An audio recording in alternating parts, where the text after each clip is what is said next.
Brian McGill berkata, "Do not make the mistake of thinking that you have to agree with people with their beliefs just to defend them from injustice." Dalam artian, kita tidak boleh membenarkan sebuah penyelewangan hanya karena orang-orang mempercayainya sebagai sebuah bentuk keadilan.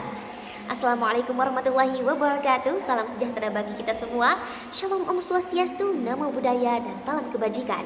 Dewan juri yang terhormat, arif lagi bijaksana, perkenalkan kami dari tim Aristoteles dengan posisi tim pro, dengan saya Azria Tafara sebagai pembicara pertama yang akan dilanjutkan oleh pembicara kedua yakni Ahmad Haikal Surya Alam yang juga akan dielaborasi oleh Muhammad Nasirul Haq sebagai pembicara ketiga.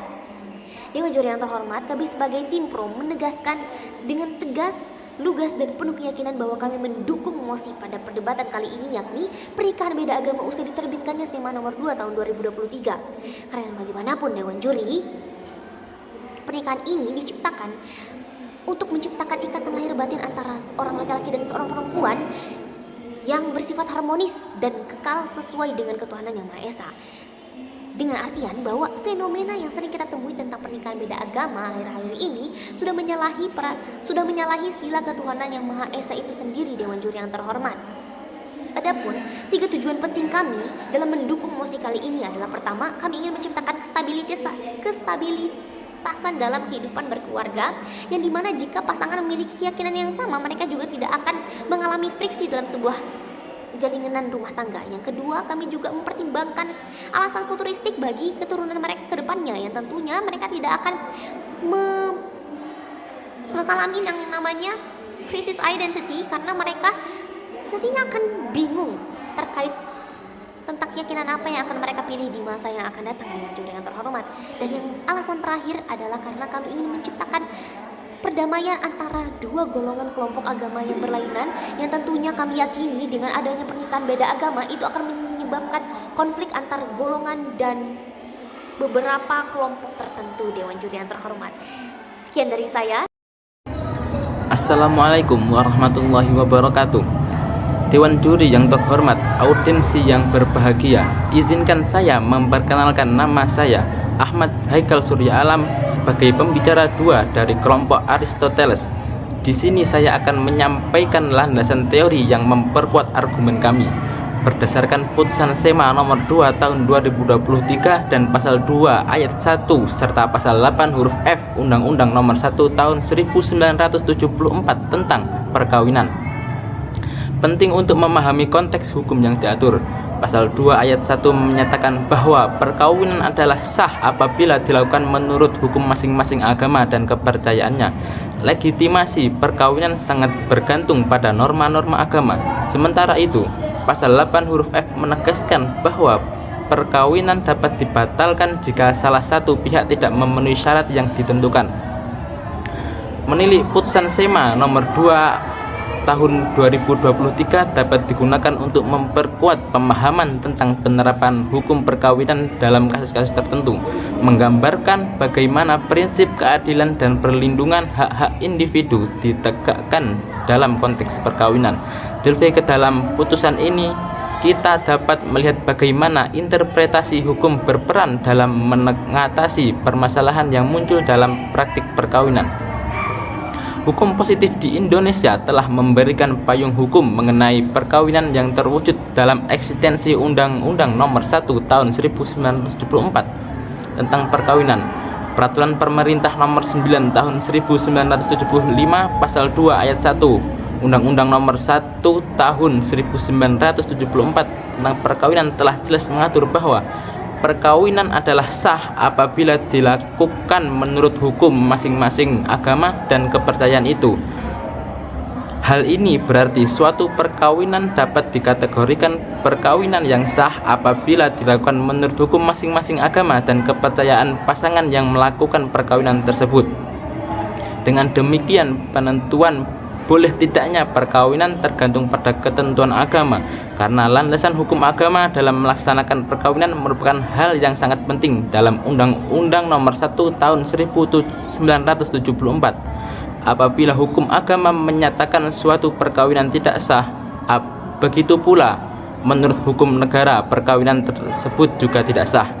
Sekian dari saya.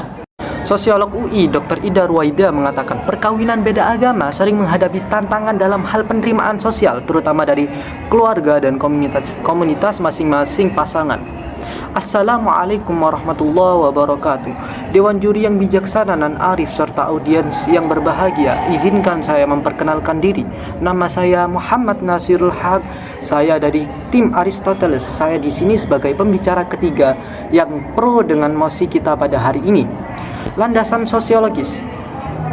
Tugas saya di sini menyampaikan landasan sosiologis yang dimana pembicara satu dan kedua tadi sudah menjelaskan tentang landasan filosofis dan landasan yuridis. Di sini saya akan menjelaskan tentang landasan sosiologis dari diterbitkannya SEMA nomor 2 tahun 2023, yang dimana saya akan menjelaskan dengan 6 aspek. Aspek pertama yakni perlindungan terhadap keteraturan sosial. Dalam perspektif sosiologi, pernikahan tidak hanya melibatkan lembaga sosial. Pernikahan tidak hanya melibatkan dua pasangan individu, tetapi pernikahan juga melibatkan lembaga-lembaga sosial seperti keluarga, masyarakat, dan komunitas yang luas. Oleh karena itu, negara berkepentingan menjaga keteraturan dalam masyarakat melalui aturan-aturan yang sejalan dengan norma agama dan norma sosial. Larangan ini dapat dilihat sebagai langkah untuk menjaga potensi konflik dalam keluarga dan masyarakat yang bisa muncul dan perbedaan agama dalam perkawinan.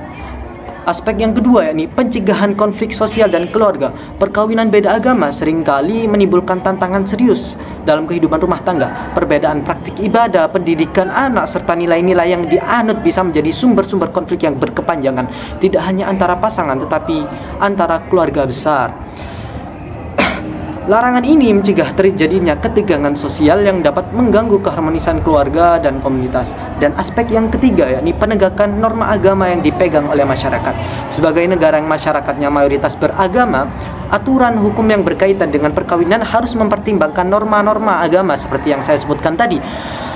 Yang dimana dalam sosiologi ini disebut dengan norma kolektif, di mana aturan sosial berperan penting menjaga nilai-nilai yang dianggap berfungsi untuk melestarikan norma-norma agama yang diyakini oleh masyarakat penduduk Indonesia, serta menjaga integritas lembaga perkawinan sesuai dengan keyakinan agama.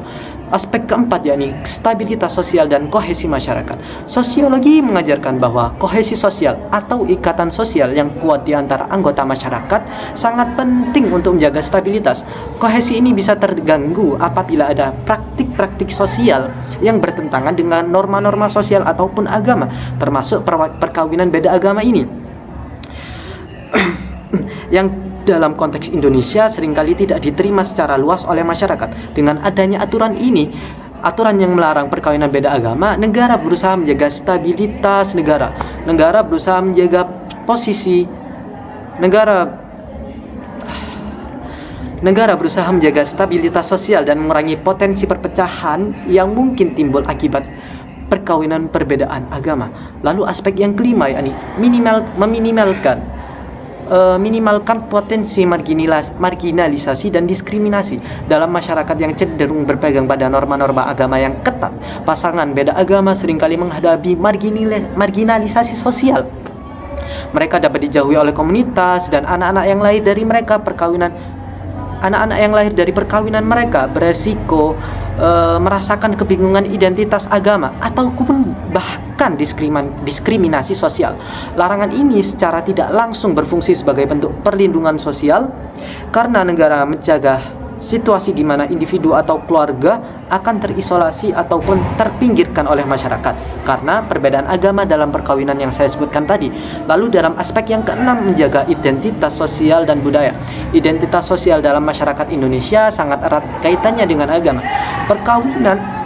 Perkawinan beda agama seringkali dianggap dapat menggoyahkan identitas budaya yang sudah mengakar dalam masyarakat. Dengan melarang pencatatan perkawinan perbedaan agama akan turut menjaga kesatuan identitas sosial dan budaya yang bagi banyak komunitas agama menjadi unsur yang utama yang harus dijaga dalam hubungan perkawinan. Sekian dari saya. Baik Dewan Juri yang terhormat, sebagai konklusi dari perdebatan kali ini kita dapat tarik benang merahnya bahwa pernikahan beda agama jelas-jelas menyalahi norma-norma yang terdapat dalam aturan perundang-undangan juga Pancasila. Karena bagaimanapun, perkawinan dapat dikategorikan perkawinan yang sah apabila dilakukan dan dilaksanakan menurut hukum yang berada dalam kepercayaan pasangan masing-masing. Dengan demikian, penentuan boleh tidaknya perkawinan tergantung pada ketentuan agama, karena landasan hukum agama dalam melaksanakan perkawinan juga termaktub dalam Undang-Undang Nomor 1 Tahun 1974. Yang mana bila kita sandarkan pada landasan normatif bahwa norma agama manapun juga menyalahi tentang perkawinan beda agama. Sekian dari tim kami, tim Aristoteles dengan posisi pro. Wassalamualaikum warahmatullahi wabarakatuh.